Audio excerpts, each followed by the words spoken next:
Hello and welcome to Big Orbit's Cardfight Vanguard weekly update. My name is James. Yet again, the cards shown this week have been for Pale Moon and Grand Blue. This time I'll start with Pale Moon. Silverthorn Clown Saloon is a nice grade 1 who help with the stride side of Silverthorns. She has auto, rearguard circle, generation break 1, put this unit into your soul, and choose a card from your hand and discard it.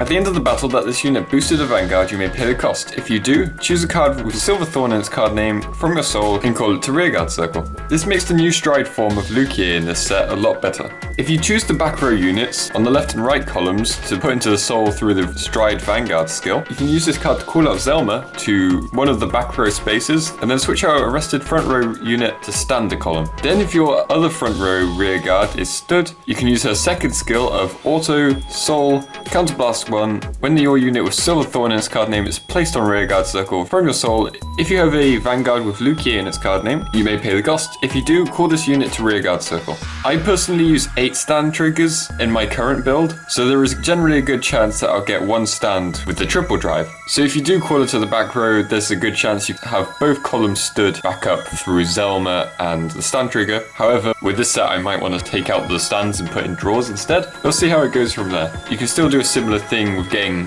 at least 4 attacks in if you bring Zelma up.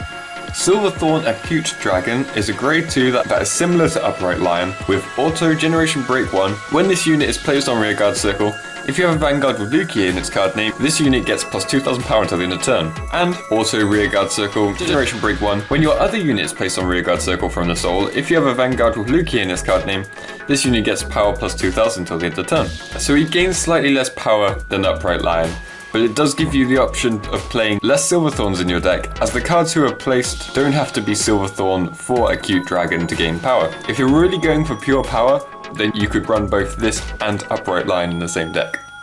Masked Phantom Harry is a new RRR grade 3 for Pale Moon. Auto on Vanguard Circle, once per turn, Generation Break 2, Counterblast 1. When your rearguard is put into the soul, you may pay the cost. If you do, choose the grade 3 card with the Magia ability from your soul and put it into your hand. It solves the problem of all the cards you can use to stride getting caught up in your soul. He then has auto, when this unit is placed on Vanguard Circle, look at the top 2 cards from the top of your deck, put a card into your soul and put the other at the bottom of the deck. This is nothing too special, but does get the soul to a nice good start early on. And lastly, he has Magia, auto, Vanguard Circle, Soul Blast 1. During your turn, when your G unit strides, you may pay the cost. If you do, choose a card with the Magia ability from your soul and call it to rearguard circle. And at the end of the turn, put that unit into the soul. This is really good if the game goes on for too long and you start running out of fuel for the original Harry. Only being able to choose Magia doesn't hurt too much either, because you have Flying Periton and QT Paratrooper. Nightmare Doll of the Abyss Eleanor is a stride to help out Catherine and Alice. She has Act Vanguard Circle once per turn, choose a face down Workroid from your G zone and turn it face up, and choose a card from your hand and put it into your soul. Look at the top 10 cards of your deck. Search for up to 1 grade 3 Workroid from among them, reveal it, put it on your Vanguard Circle as a heart, or put it into your soul, and shuffle your deck. If you place the card on your Vanguard Circle as a heart, put all of your heart cards other than that card into the drop zone. So it's a fixer of getting Catherine as your heart or Alice into your soul, so it's a very nice way of getting everything ready. Putting the previous heart into your drop zone is a bit annoying, as that could have been your Alice and one of your potential Alices to bring out onto the field, but it can be well worth it, because if you didn't have Catherine on the Vanguard Circle, then the Alice combo wouldn't work anyway. And you will then probably next turn unleash a flurry of attacks. And this can also just be used to get enough Alices into the soul to do it in the first place as well. As she is mostly a fixer, the stride used for aggression will still be Beatrix.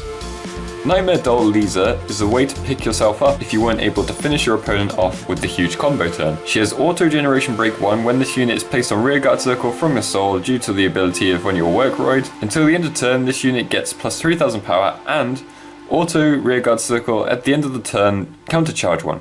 This way you can refuel yourself in hopes of another Catherine Alice combo turn, rather than being very limited for the rest of the game. On to Grand Blue, we have Cremy the Ghosty. Continuous rearguard circle during your turn. If the number of cards in your drop zone is 5 or more, this card gets plus 2000 power, and then if the number of cards with Ghosty in its card name is 10 or more, this unit gains plus 5000 power. I was saying last week that they needed some power so they could kill before they deck out, and this guy is the kind of thing I was talking about. It does take quite a while to get to the point where he's a 16k all by himself, but with the deck like Granblue, and when most of the cards in your deck have Ghosty in their card name, it's a pretty simple thing to pull off. Kremi also has continuous Guardian Circle. If the number of cards with Ghosty in its card name in your drop zone are 10 or more, this unit gets 5000 shield. So it can double up as a defensive card too, which is great as you probably have some way of bringing him back anyway. Jackie the Ghosty is a grade 1 with Hollow. He also has Auto Rearguard Circle Generation Break 1. When this unit attacks a Vanguard, this unit gets plus 2000 power until the end of the battle. And Continuous Rearguard Circle. If this unit is hollowed, this unit gains plus 2000 power and Intercept. It's great to have a Ghosty with Hollow for Demetria's skill to bring back a lower grade for free once one of the Ghosties dies. The Intercept also works for Negro Lily if you have no grade 2s in the drop zone to intercept. Quincy the Ghosty is a grade 1.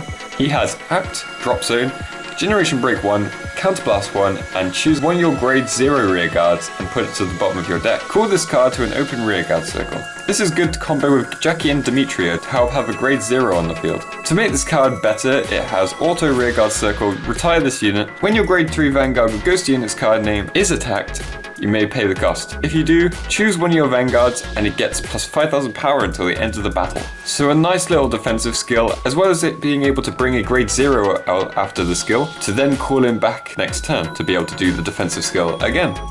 And lastly, we have 7 Seas Head Knight Seola. He is a stride for Granblue, and he has Auto Vanguard Circle, Limit Break 4, Counterblast 1, choose a card with 7 Seas in its card name, and choose 2 cards with 7 Cs in their card name from your hand and discard them. At the end of the battle that this unit attacked Vanguard, you may pay the cost. If you do, put this unit into your G zone face up, choose up to 1 grade 3 with 7 Cs in its card name from your drop zone, and ride it on Vanguard Circle as rest. This skill is used to activate the Break Ride, to cool 2 new units with Night Mist, and give them plus 5000 power each. Riding Plagueton can get you another card out, and calling Race Ruler can allow you to fill your 2 side columns with good power buffs, allowing for at least 5 attacks that turn. And that is everything I'll go through this week. Be sure to leave a comment in the comment section if you want to give your opinions of these cards, or if you have any questions about the ruling. Be sure to check out next week's video when I'll be going through the cards shown throughout the next 7 days to point out all the useful and interesting cards. So I hope to see you next time. Bye!